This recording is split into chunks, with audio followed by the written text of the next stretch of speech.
Dentro dessa chamada, dentro desse imperativo, temos também uma ordem, batizando em nome do Pai, do Filho e do Espírito Santo. Como vê-se que o batismo nas águas fazia e faz parte da ordem missionária de Jesus a nós que somos discípulos, nós que somos pastores, crentes, missionários, não importa o cargo ministerial, porque a questão do evangelismo, da missão, não é imposta somente ao pastor missionário, mas à igreja do Senhor, para que todos cumpram esse imperativo. Então, deste modo, voltando a Atos dos Apóstolos, um grande exemplo, foram os que foram batizados de bom grado naquela época, e os que são batizados também quando recebem a palavra de Deus, quando recebem o Evangelho.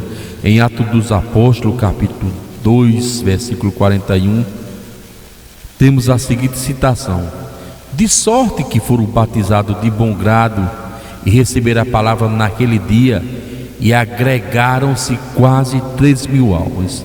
Então observe que há uma ação da igreja em evangelizar, em anunciar, em discipular, esclarecer, e há também uma contrapartida, as pessoas começar a compreender o que é o evangelho, a compreender o que é a palavra de Deus e ser batizada, tornando-se agora membro do corpo de Cristo. A Bíblia diz: aquele que crer e for batizado será salvo.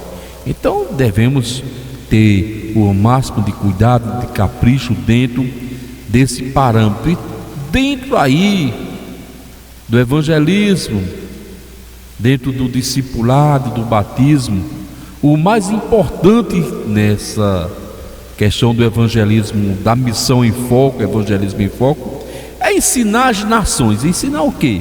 A doutrina, a palavra de Deus, porque o mundo está cheio de ensinamentos, de heresias.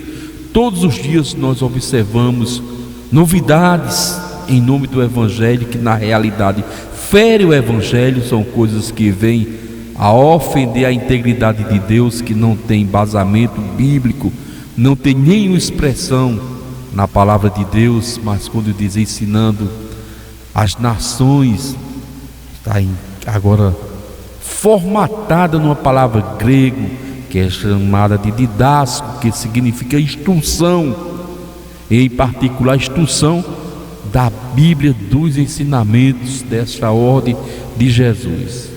E para essa grande importância do ensino, na Epístola aos Efésios, capítulo 4, versículo 11, quando fala agora a respeito de ministério, temos a seguinte citação: ele mesmo deu uns para apóstolos, outros para profetas, outros para evangelistas e outros para pastores e doutores. Aí os ministérios é profetas, evangelistas, pastores, doutores, apóstolos, não importa o que seja o cargo ministerial, o que importa é o cumprimento desse cargo, e em particular, em primeiro lugar, ser evangélico, ser salvo na pessoa de Cristo.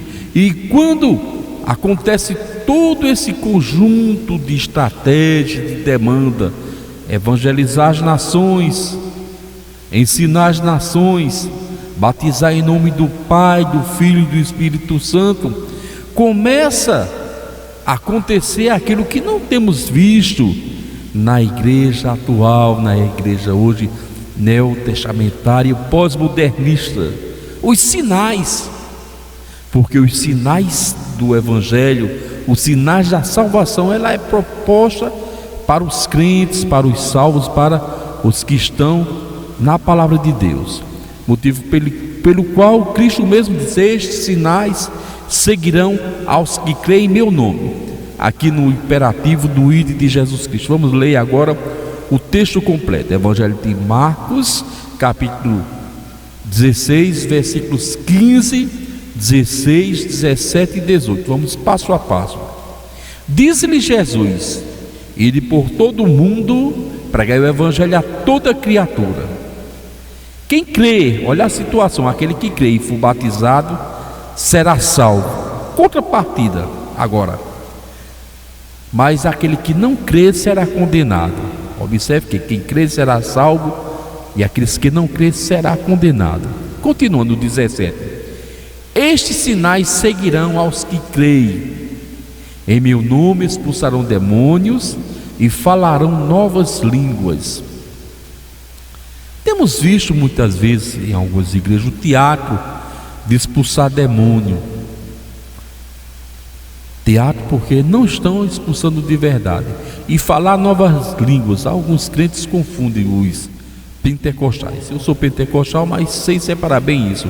Falar nova língua aqui não tem a referência ou a total expressão com aquela língua dos anjos, que alguém está pregando e cita alguma palavra em línguas, algum mistério. Falar novas línguas, em síntese, em resumo, quer dizer, aquele que dizia pornografia, aquele que falava coisas hediondas, aquele que tinha uma linguagem torpe, uma linguagem imoral, agora começa a falar nova língua. Essa língua que eu estou falando a você é a língua do Evangelho. Passa a falar das virtudes, do que é bom, do que é agradável. A própria Bíblia diz, porque a má conversação corrompe os bons costumes. A piada imoral, falar da vida dos outros, o mexerico. Daí pelo qual diz, falarão em novas línguas. A principal língua é o Evangelho. Observe, se passarmos um dia com um médico, ele vai falar na linguagem médica, da mesma sorte com o engenheiro, da mesma sorte com o professor de inglês. Ele vai puxar muitas coisas que têm relação com aquilo que ele faz. Da mesma sorte acontece quando passamos o dia com o crente, com o evangélico, independente de ministério ou não. Ele, se realmente é salvo, ele passa o dia falando no Evangelho. A nova língua é isso aí, falar no Evangelho. Versículo 17. E estes sinais seguirão aos que creem. Em meu nome expulsarão demônios e falarão novas línguas. Está aí explicado. No versículo 18 diz: pegarão nas serpentes, e se beberem alguma coisa mortífera, não fará dano algum. Porão a mão sobre os enfermos, as mãos sobre os enfermos, e os curarão. Nunca vimos nenhum pregador pegando em serpente. Para começar, eles não são encantadores de serpentes. Nunca vimos nenhum pregador tomando veneno. Não são suicidas, não são kamikazes, né? Japonês. Mas na Bíblia nós observamos que quando Paulo chega na ilha de Malta, a serpente pica ele, nenhum mal acontece. Chega ali naquela ilha, o barco naufragou, é picado por serpente e não acontece mal nenhum. Aí está proposto o que a Bíblia diz: pode até pegar na cobra, de maneira assim inconsciente, um acidente, não vai morrer, de que pique, ainda que jogue a peçonha, não chega a matar, pode gerar algum transtorno. E de diuturnamente ouvimos falar de crentes por aí que muitas vezes faz festas e outras coisas, e as pessoas colocam veneno no suco, no refrigerante, e eles não morrem. Já ouvimos diversos testemunhos ao longo dos séculos sobre isso, porque é um compromisso de Deus. Agora, se pegar o veneno aí, colocar no copo e beber para dar uma de super-homem, desafiar Deus, vai ter consequências. Então nós temos visto isso aí, crentes passar pelo veneno, crentes passar por coisas mortíferas e sair sem dano algum. E o mais importante, e porão a mão sobre os enfermos e os curarão. Nós observamos que dos anos 80 até agora em 2020, estamos em 2020, nós vimos grandes curadores. Isso é uma observância sobre evangelismo, grandes curadores. 2020, 19 de março, começou uma grande pandemia de coronavírus, Covid-19 no Brasil. E tinha muitos curadores, levantavam enfermos, levantavam mortos, víamos na mídia, no televisor. Só que